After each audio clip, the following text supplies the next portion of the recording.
nobody here.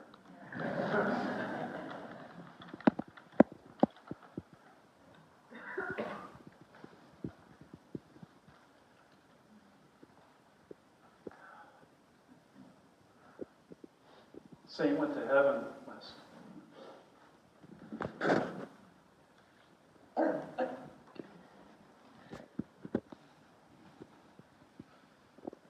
Sorry, this sounds like a sad country song.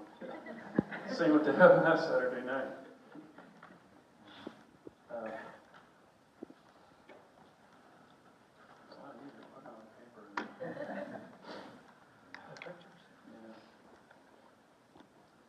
The definition of a saint, I had to look this up, but I wasn't totally sure.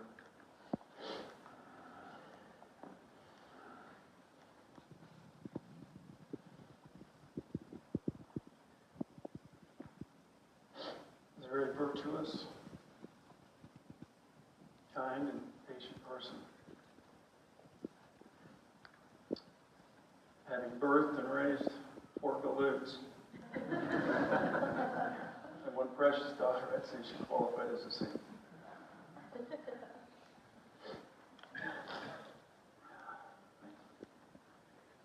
Her love for Jesus and others was unwavering, and she freely shared it with others.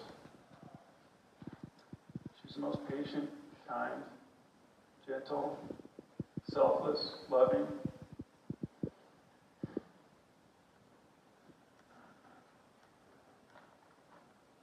Caring, hardworking, dedicated, committed, non-judgmental, thankfully. Positive person I've ever known. She saw the good in everyone and loved us unconditionally.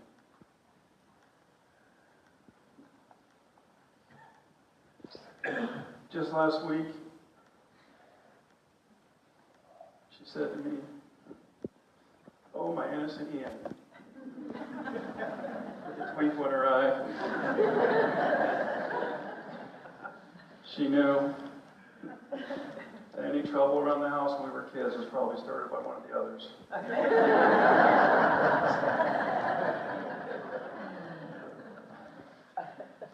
In her kitchen reads a sign that says, "When you're in the mountains, you're closer to heaven." And on Wednesday morning, we were very thankful for that. When Dad and Uncle Terry and Buck were working on breakfast. It was so comical that I snapped a photo. And the ceiling lights caught the camera, and it looked like there was Cheryl shining down on them. Thank you, Mom, for they know not what to do in the kitchen. They will miss you. Mom loved cooking for her small army. Any other family or stray kids, cats, dogs, horses, birds, even an injured baby deer. She loved them all.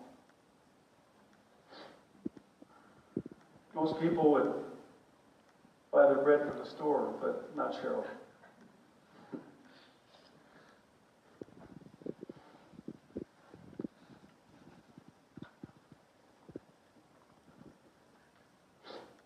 She would slave for hours, baking her homemade bread, only to have those galoots destroy 3 loaves in like 5 minutes. Most people buy their cereal in a box and milk in a carton. No, not Cheryl. She made her own granola, McCoy Mountain granola. And when we were younger, she'd sprinkle powdered milk on it and tell us to throw some water on it.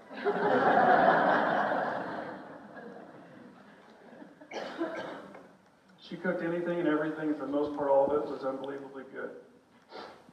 Sorry, Mom, but she used us to test out some of her healthy alternatives. Things like carrot chips instead of chocolate chips. Don't ever do it. And for some extra roughage, which evidently we needed when we were young, she sprinkled wheat germ on her oatmeal. Don't do that ever. As a grandma, she just had a bigger army to cook for and more kids to love.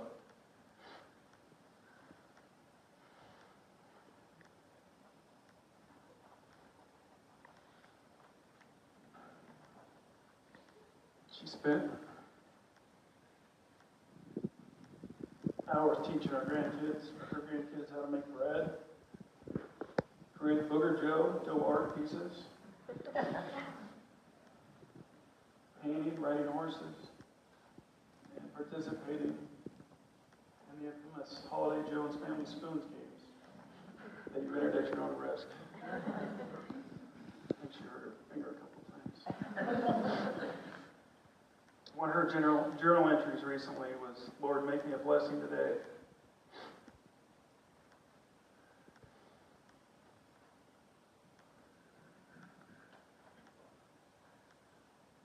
She blessed all of us, and her arms were always open for hugs to the kids. When we would visit,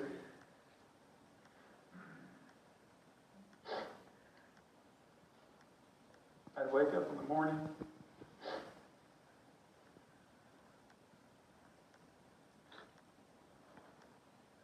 to my kids already up in her lap.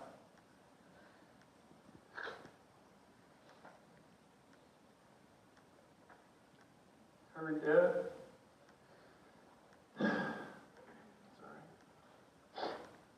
created a welcoming home of happiness and love that my kids beg to visit whenever we get the chance. Sorry, it's teenagers. Her devotion to my father was unwavering, and their 50 years of marriage was nothing short of remarkable. She believed that what happens in life isn't so much what happens to us, but what happens in us.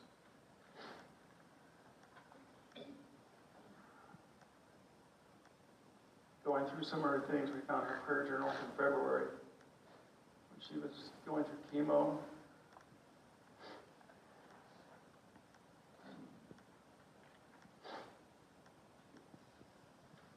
Her weight was dropping, and she was continuing to have a hard time to breathe, back pain. She was basically eating her life. And yet, she was logging a prayer journal for her family and friends. I found a passage for my family.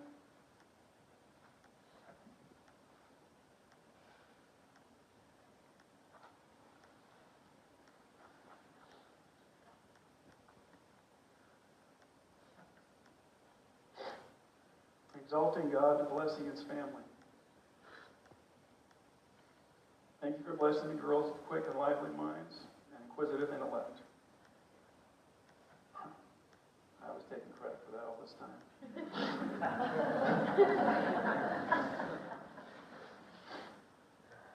Pour out your blessings. Shower Ian and Allison and the girls with your goodness today. I praise and worship you, Lord, on their behalf. Open the windows of heaven and release showers of blessings in their lives, showers of encouragement.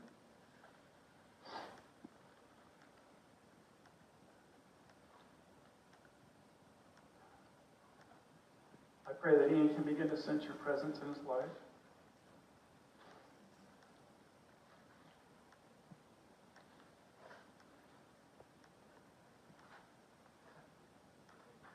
Thank you for his tender heart. Mom, I think I'm picking up what you're laying down. Thank you. She was doing these journals all the way up until last month. I found another one, and I promise I'm almost done. Help me be in a place of constant rejoicing, refusing to worry about things. He gives me peace when I ask for help. Let death be simple, just a gentle transition from the world of flesh to being with you forever. And there's a quote from Revelations. I am he who lives.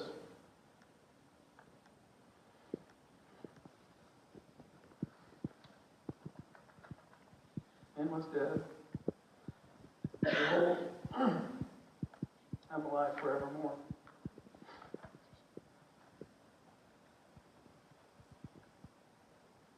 She is alive forevermore. And her legacy of selfless choices, unwavering and unconditional love will continue to live through all of us.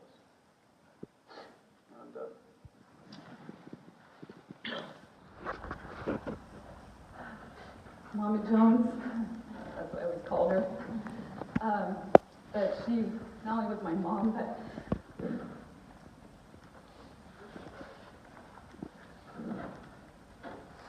you're right, it's hard. But like a sister and my best friend. Our special bond was inevitable when she birthed 4 sons and just 1 daughter. Countless hours of shopping together, Mary Kay makeovers, perming one another's hair, a household of constant stream of boys in and out, spontaneous wrestling matches on the floor, landing on the couch, breaking the couch. The TV consisted of football, baseball, basketball, hockey, everything and anything, along with movies such as Rambo, The Terminator, RoboCop, Die Hard, Rocky 1, 2, 3, 4, 5, 6, however many there were. But we watched them all numerous times. And then there was those extra special moments. God would miraculously free up the TV, and we could get all excited and watch Anne of Green Gables or Jane Austen. Those were really special moments that we had. There were also many hiking adventures. My mom endlessly exploring trails she'd never been on, not knowing where we'd end up, but always thought it'd be fun to find out. And at times I'd have to mention, Mom, I think we should turn around, the sun's going down. We should probably head back.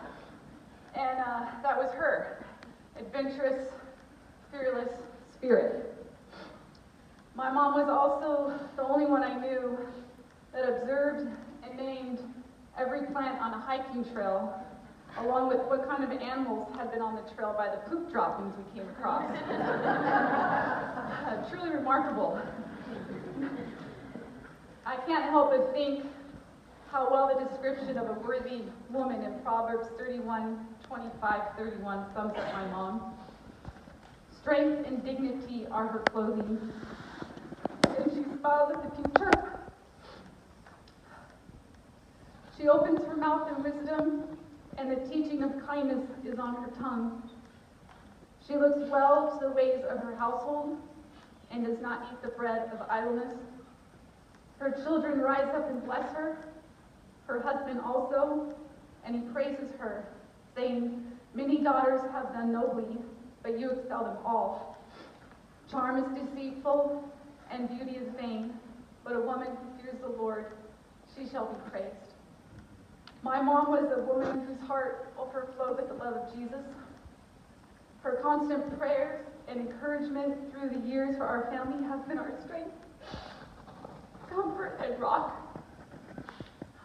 Her gentle, sweet spirit and beautiful, inviting smile made everyone feel welcome in our home. She made our house a home. She was a beautiful example of a godly woman, fearless, strong, adventurous, selfless, full of boundless joy and love.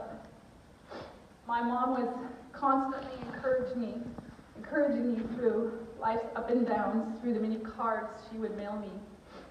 One included a quote from Corrie ten Boom, one of the women she really looked up to and read much about. "Faith is a fantastic adventure in trusting Him." Yes, it truly is. I'd like to read a portion of a card that I have from her to you, because I believe it's a message that she wants all of you to hear. So I will try to get through it. John 16:33 in the Bible says, "These things I have spoken to you, that in me you may have peace. In the world you have tribulation, but take courage. I have overcome the world." The Lord has overcome every obstacle and valley in your life. Let your heart and mind rest in Him and dwell on these things that are of Him. In Isaiah 40, verse 4, "Let every valley be lifted up, and every hill and mountain be made low. Let the rough ground become a plain, and the rugged terrain a broad valley. The Lord's beautiful promise for all of you is that He is and has gone before all of us, and that He is involved in what seems like a huge mountain to climb, a rough ground to walk through, that would bring frustration and pressure. He's already been there and overcome it for all of us. He's brought the mountain down and opened up a broad valley and a way for you to go. In me, He says, you may have peace. Continue in Him. Draw close to Him.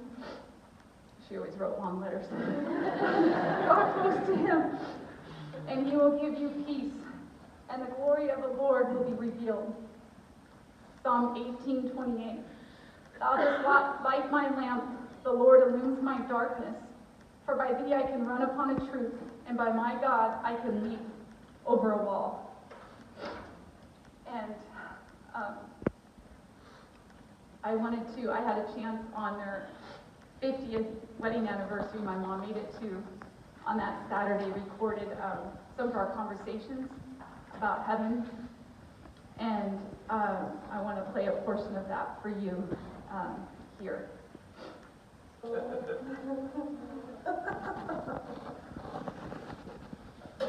it strange how the world takes death and twists it around to be so solemn and dark and black, which it is, but yet in reality, it should be a time of rejoicing. Because we've overcome death, and we're leaving this on earth, and we're overcoming everything. And we're being, as a child of God, we're being set free from all this stuff that goes on. We're being set free from having losing those games.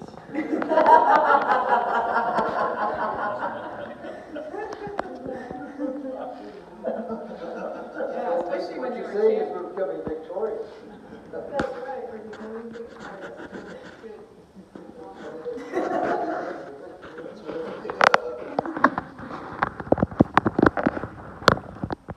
That was my mom, laughter, joy to all of us.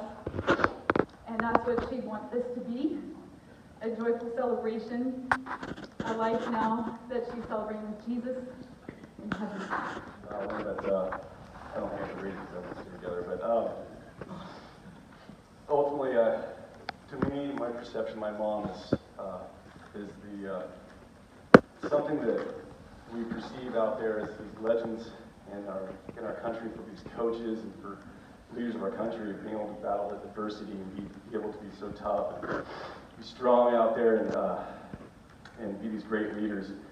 It's amazing how my mom was one of those unspoken,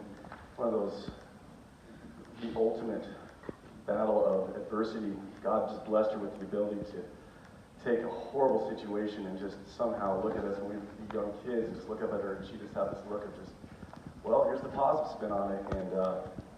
And to me, to see her be able to do that, and signs of our younger brother on his deathbed in the hospital, and be able to grab us and just understand perspective and not flip out like a human being would, and be able to grab us all and pray and give us perspective on things are going to get better, and believe something that the doctors didn't believe. And sure enough, Mike is here today, and to be able to hold our family together the way she has through so many amazing things through Christ, it blows me away. And to me, it's my natural reaction is to run when this happened, just to hide and justify being with my family and stuff, because that's how I deal with it. I'm scared, and it's amazing how I look at these pictures and it just reminds me of how special she is to all of us. And if you can't run, there's no reason to run. Face it and enjoy it, embrace, like she said, that message, and just how it's an amazing step forward for her and for us to enjoy family, friends, and situations. And to me, the last thing I'll say is, it was kind of like when Marie said with the hikes. That's where I had my bonding moments with my mom as a little kid, with her aunt, all the way up through just simple conversations up in the, just with her and I, sometimes with the dogs, where I have it all myself with 5 kids. It's not very often. And being able to just chat with her and just have these amazing conversations that I'll never forget. So I'll leave it at that.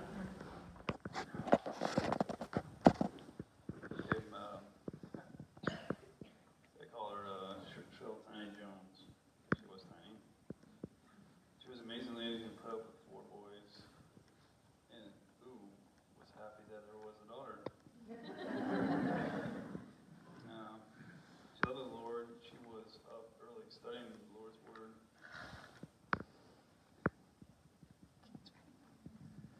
And then I got up and she had this smile that would make you melt, that makes you want to hug her. She was passionate about being outdoors, especially with her horses, and go to work on the garden for hours, pulling out numerous veggies, fruit, and weeds. Mom and I would go on hikes for hours, and Dad would wonder where we were. We would take pictures or just treasure each path we took and the talks we had. I would just be so amazed of what we would talk about because she was so easy to talk to. Even though my dad tried to pull the wool over her eyes, after a few minutes she would say, "Oh, you're just fooling me."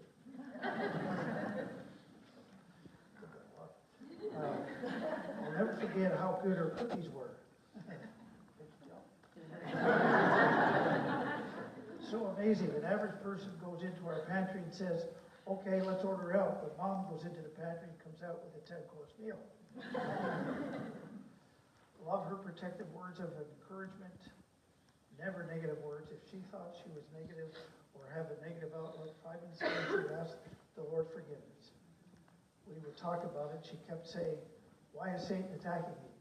And we would pray about it and just listen to music in my room. She would sit in my chair or lay on my bed, listen to me talk, or just listen to music with me. She loved worship music and didn't mind a little non-Christian stuff like Jimmy Buffett. She was always at my bedside or come to my rescue on a number of occasions. When in the hospital most of my life, she was there. Never left my side and always gave great care for me. Then again in Boise when I stayed and they left, she was there. We took drives together, planted gardens, and went to garden classes together and on occasion restaurants. We always kept a secret on the little nursery we would find that had little plants that other stores didn't have, plus their soil as well. The way she used her hands, I mean, they were working hands because she baked and painted and made dough art. The backdrop of her dough art would be a piece of wood she found in a wood pile and had been sitting there for a couple of years. She then sprayed lacquer on it, painted it, and put a verse on it with the dough art on it. Very talented. That's my mom. Just in case nobody knew. We call the State Department, get special dispensations.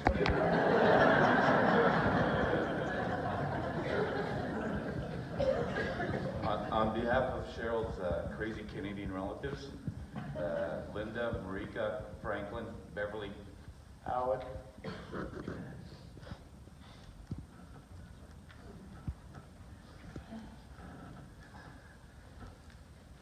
Tim and Vanessa,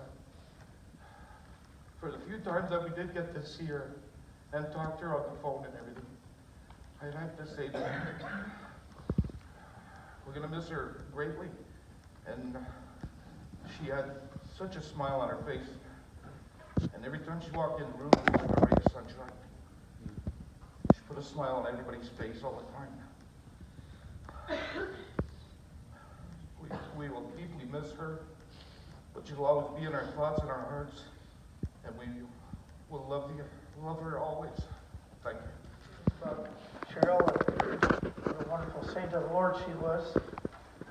You didn't hear about the times we would have bar pistol fights in the house, her and I, chasing each other around the dining table, or the time I brought a pony into the kitchen through the back door and called her out of the bedroom, and she came walking in. We reminded her about that at the 50th anniversary, and she says, "Oh, you were just being juvenile." Yeah. And taking her back to Quebec where I was raised, it was really kind of a double-edged sword because half the people we visited, she couldn't understand what they're saying because it was all French, and Cheryl only spoke American. So.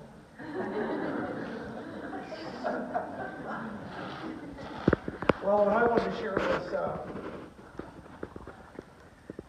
there are times when I think, well, most of the time, when God likes to show off. You know, like parting the Red Sea, Moses in the burning bush, Daniel in the lion's den, Shadrach, Meshach, and Abednego in the furnace.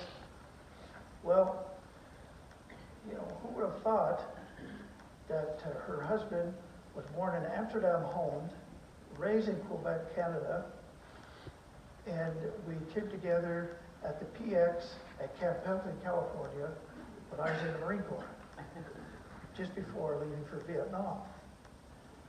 So I saw her down there and went, yeah, I like that.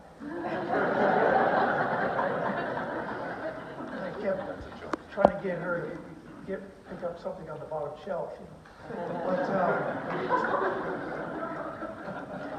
so I took her out on a date. I finally asked her out on a date. We went on a date, and I fed her a line that could sink a battleship. And then I didn't have a car because I was on base and getting ready for Vietnam and all that stuff. So we used her car, this faded blue Volkswagen Beetle. The passenger door, side door, couldn't open. It was broken, and so was the window. So she had a piece of plywood in there. So I had to climb over the driver's seat to get into the passenger seat.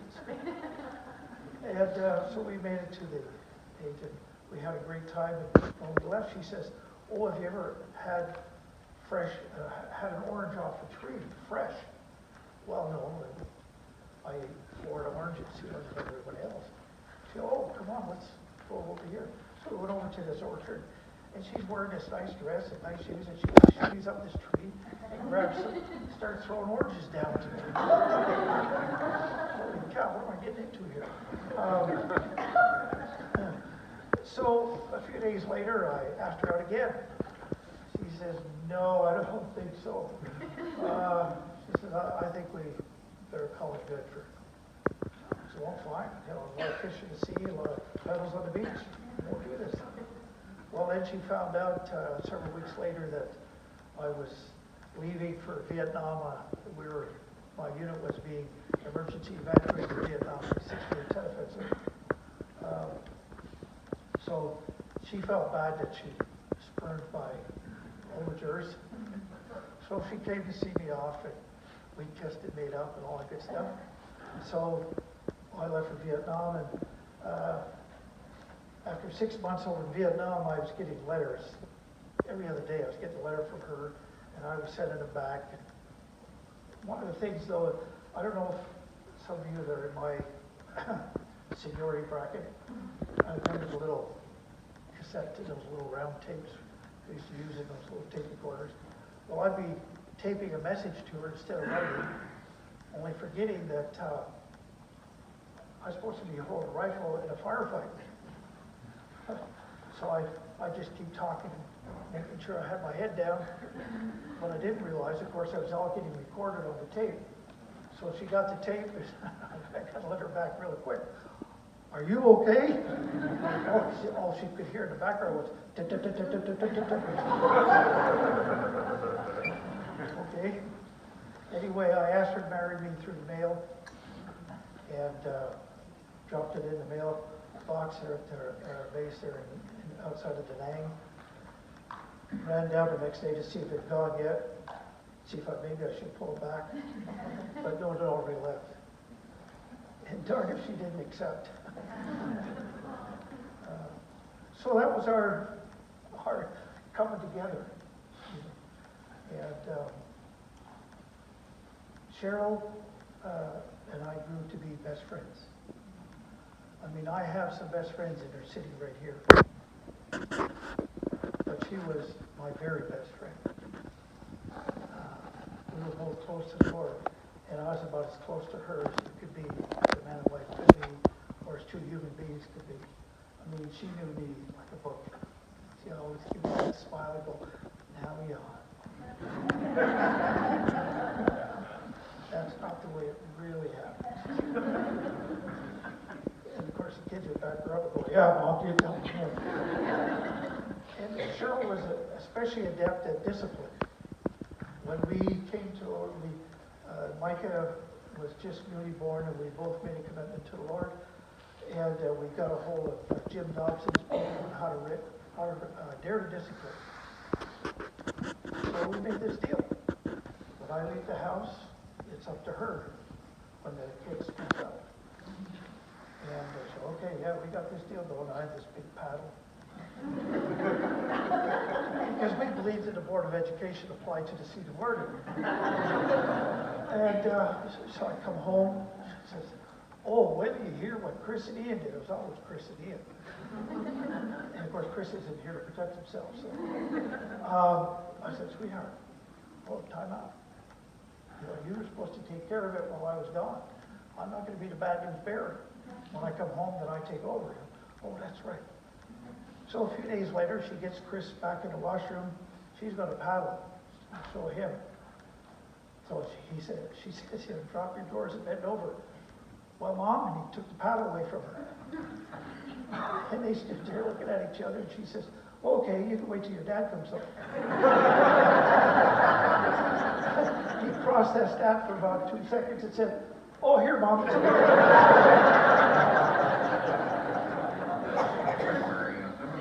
Then there was the time that the boys decided, in their fooling around, to put their mother up on top of the freezer. Why, I don't know. So she screamed out for her life. She said, Jan, do something. I said, okay. I turned around to Ian and I said, Ian, be careful. No. They were a lot bigger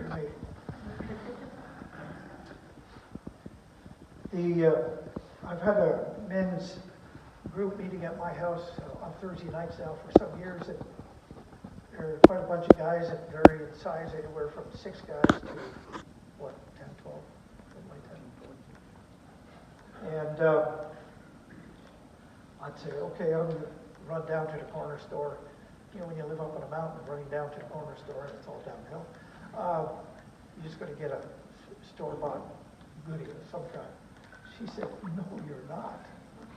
She says, Mike and I will make some goodies for the guys. And that meant goodies. So, and she always had something special.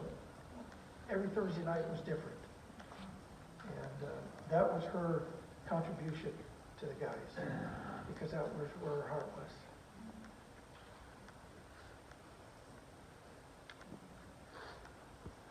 There's not a whole lot more I can say to contribute to what the kids haven't already said, because that's where I'm at with her.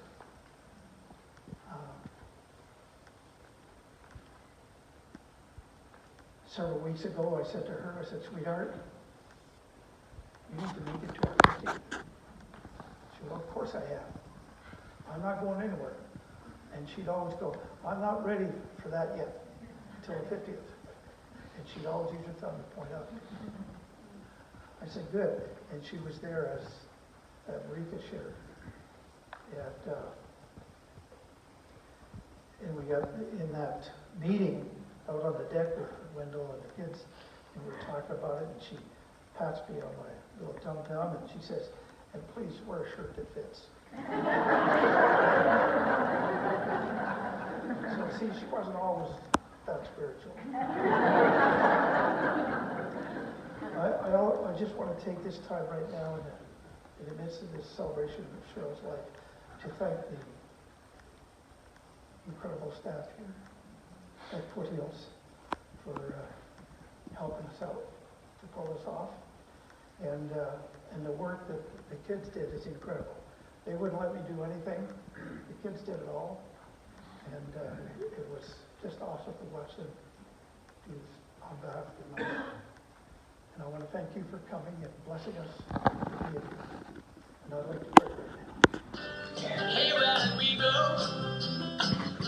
Days when the rains came. Down in the hollow,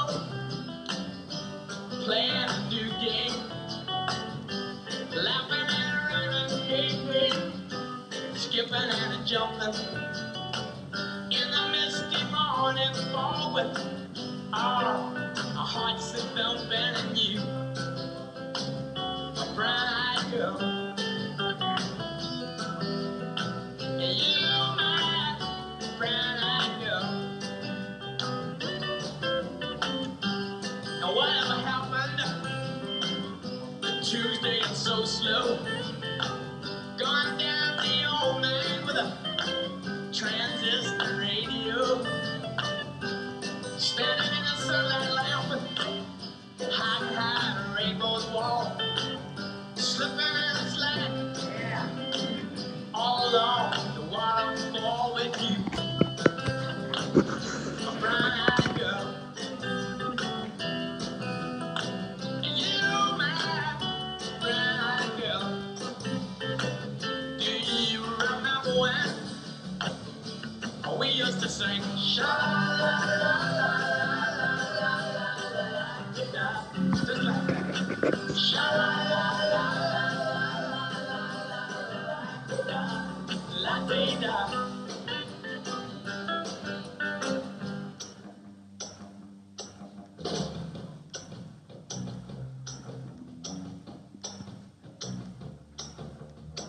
So hard to find my way now that I'm all on my own. I saw you just the other day. Man, you have grown. Casper and regrets fell on. Sometimes overcome thinking about making love in the green grass behind the stadium with you, my brown girl. And you, my brown girl.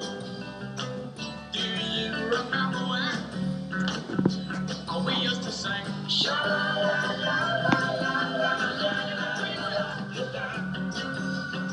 sha la la la la la la, sha la la la la.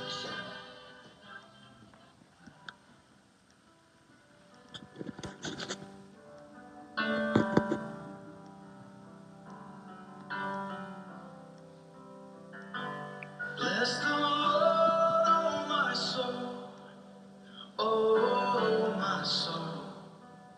Worship His holy name. Sing like never before, oh my soul. I worship Your holy name.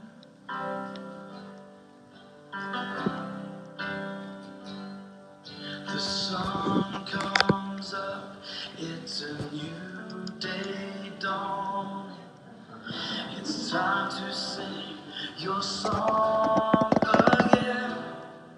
Whatever may pass and whatever lies before, let me be singing when the evening comes.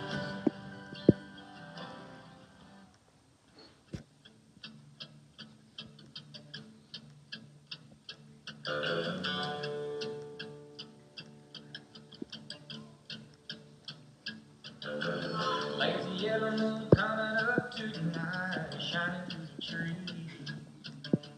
Crickets are singing and lightning bugs are floating on the breeze. Baby, get ready.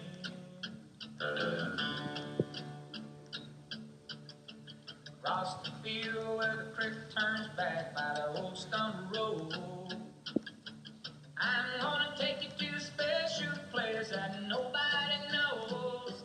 Baby, get ready. Ooh, you and me go fishing in the dark, lying on our backs and count the stars where the blue grass grows. Down by the river in the moonlight, we'll be falling in love in the middle of the night, just moving slow.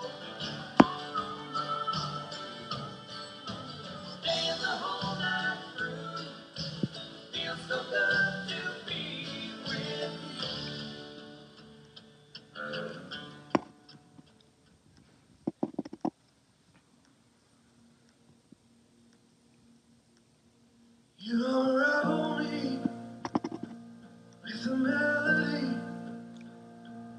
You surround me with song of deliverance from my enemies till all my fears are gone. I'm no longer a slave to fear. I am a child of God. I'm no longer a slave to fear. I am a child of God.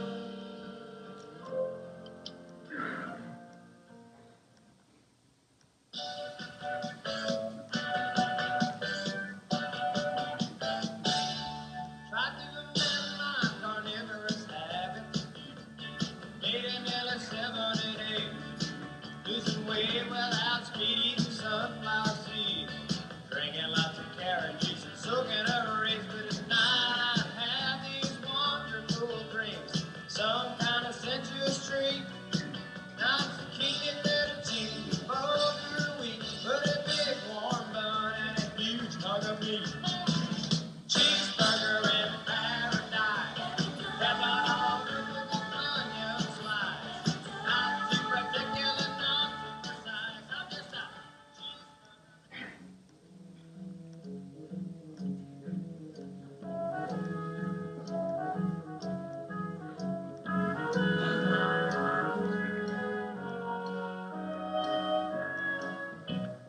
Where it began,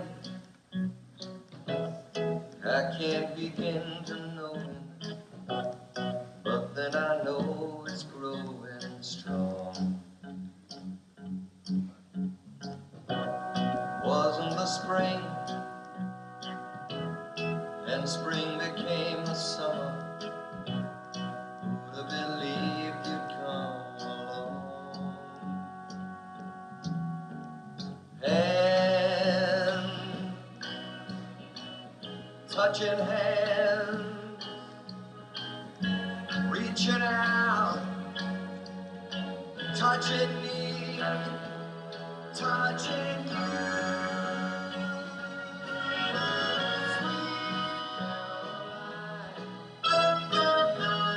Good times never seem so good.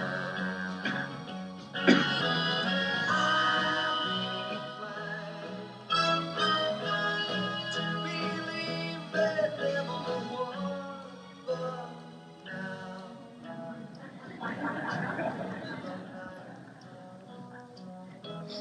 and it don't seem so lonely. We fill it up with only two. And when I heard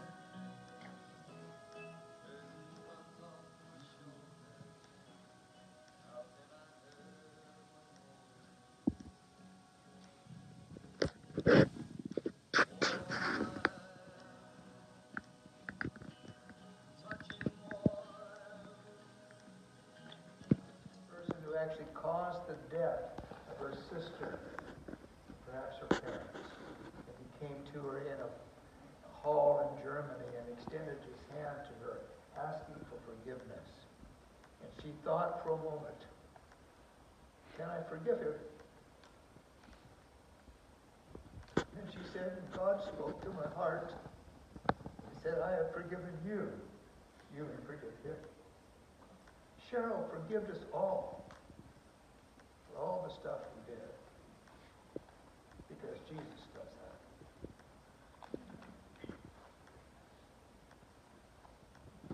The second person that impressed Cheryl was Mother Teresa. I heard Corrie ten Boom speak. I never heard Mother Teresa in person. But there was a quiet call in her life that again impacted the world. Loving those who suffer, those without hope, caring for the poor, and especially for the dying. There's nothing very glorious about dying.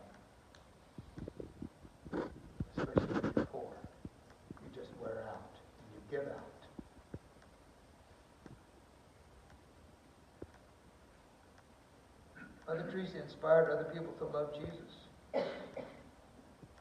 including Cheryl.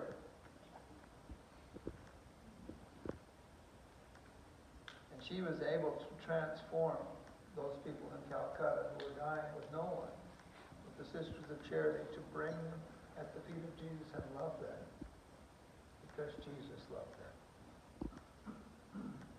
Cheryl was impressed by Mother Teresa's life. And we're all here today because of that impression. But most of all, Cheryl was impressed with Jesus. That's why Corrie ten Boom did what she did. That's why Mother Teresa did what she did, because Jesus impacted their lives. Jesus is the cause of all celebration. He said, I am the way, I am the truth, I am the life. It's not just words, it's that he embodies that. And as we embrace him, we become more and more like him. And he's the creator of all things. I love the fact that Cheryl loved color. She made it clear to us that today there needs to be color. You know who made color? John 1 says, the Word spoke into existence everything that was made. And this Word in 14 says, he became flesh and dwelt among us. And we beheld his glory like unto the only begotten Son of God. It's Jesus then. He did that. He made you and I before the foundation of the world. He knew you. And he chose you, your spirit, to be placed into the family which he gave you. And you have the genetics of your parentage, but your spirit is genetically connected to God. And Cheryl lived her life with that impression, and especially as she went through suffering and loss, and she came to the end of her life, something changed in her. Jesus became more and more real. I remember a conversation with John. He said, I don't know how she does it, but she's talking about these things that she's seeing in the future. She's looking forward to that time with Jesus and her loved ones.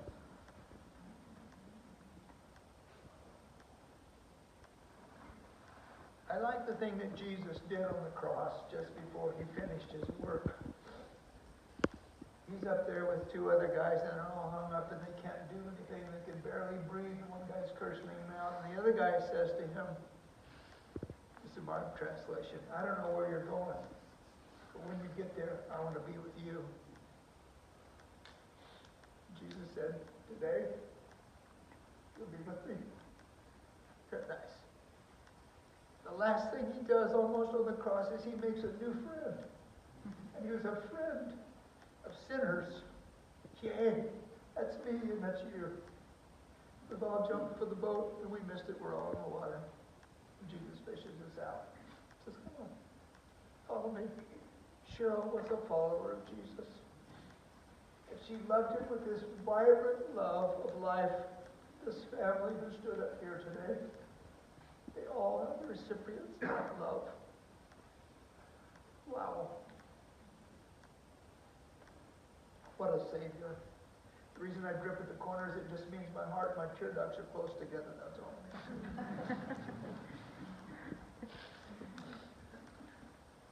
Jesus came to demonstrate the love of the Father. He said, you see me, you've seen the Father. I only say what the Father says. I only do what the Father does. I'm here to clarify who the Father is. He's got a pretty bad rap in the world. He's not up there checking off the list on what we do and what we don't do. He says, I've come that you can have life and have it more abundantly. Here's the way, here's the truth. This is the way to do it. I am that route. Embrace me. Let's walk. Come on, follow me. I like the thing about Cheryl on the trails. Jesus is always taking us on trails. He says, come on, let's walk. One of his friends said to him, where do you live? He says, come and see. Find out. And he's with us. He lives here in these temples. Cheryl had a nice temple filled with the Spirit of God. And that flowed out over and over in many different ways.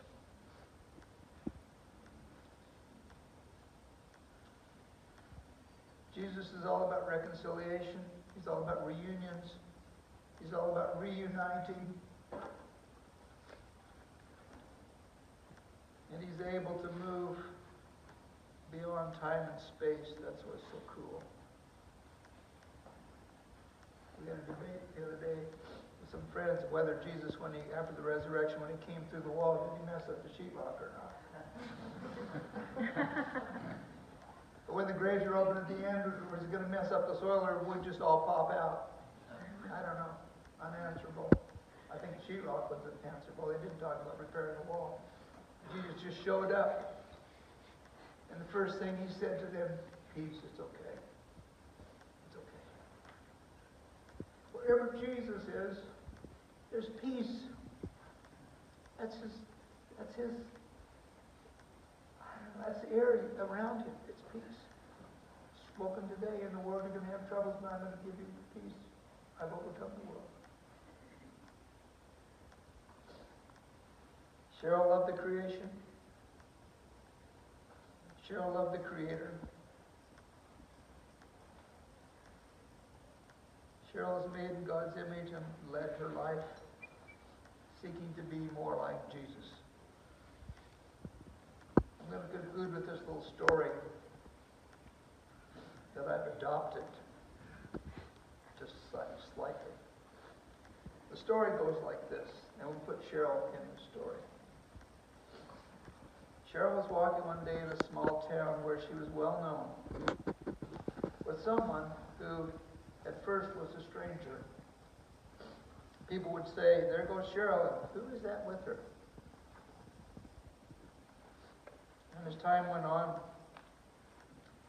people said, well, there goes Cheryl, and that sure looks like Jesus with her. And as they got better acquainted, people would say, well, there goes Jesus, and that's Cheryl.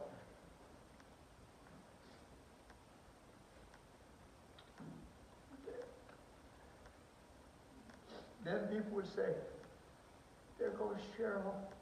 There goes Jesus, and who's that stranger with her? With him. Cheryl became more and more like Jesus, but she was still always Cheryl. But the fullness of God is designed to dwell in us. So when I think about Cheryl, I think that Jesus, there he goes. There goes Cheryl with Jesus. Christ in you, the hope of glory. Father, thank you for this hope.